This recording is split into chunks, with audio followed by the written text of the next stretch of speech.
एक तू सच्चा तेरा नाम सच्चा अनंत पृष्ठ 735। सतपुरुष बाबा फुलसंदे वाले कहते हैं, हे परमेश्वर, ना तो धरती पर और ना आसमान में तेरे सिवा मेरा कोई नहीं। हे परमेश्वर, थका हुआ मुसाफिर जानकर अपनी करुणा कल्प वृक्ष की छाया तले विश्राम दे। हे मनुष्यों, मनुष्य देह में जैसे सिर वृक्षों में जड़ मुख्य है, वैसे ही ध्यान आराधना साधुओं के धर्मों में मुख्य है। मानसिक एकाग्रता ही ध्यान है।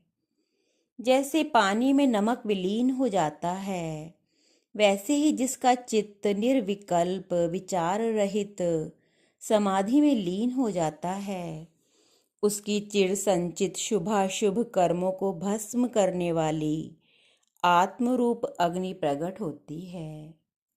हे परमेश्वर, हमें देवताओं जैसी पवित्र बुद्धि प्राप्त होवे, ऋषि मुनियों जैसी पवित्र बुद्धि प्राप्त होवे।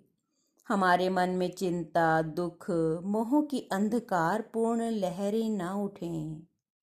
हे परमेश्वर, तेरी उपासना के दिव्य मार्ग पर हमारी आत्मा प्रकाशमान रहे, कलुषित और संसार के अंधकार से मलिन न होवे।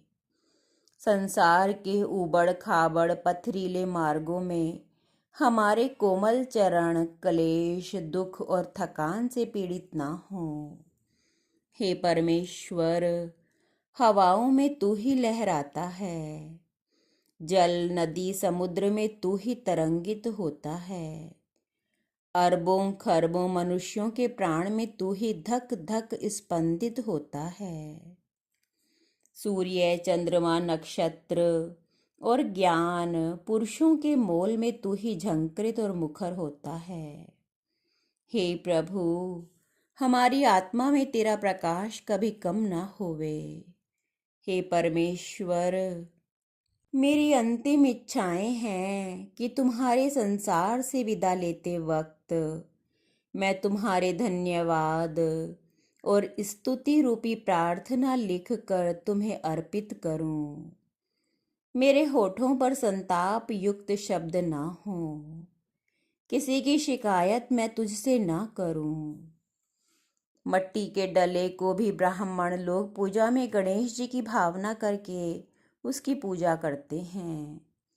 तुमने जो अपने सेवक मेरे पास भेजे, मैंने कभी उन्हें अपना सेवक दास या शिष्य नहीं समझा, बल्कि तुम्हारे भेजे हुए पवित्र आत्मा वाले देवता और फरिश्ते ही उन्हें मैंने समझा।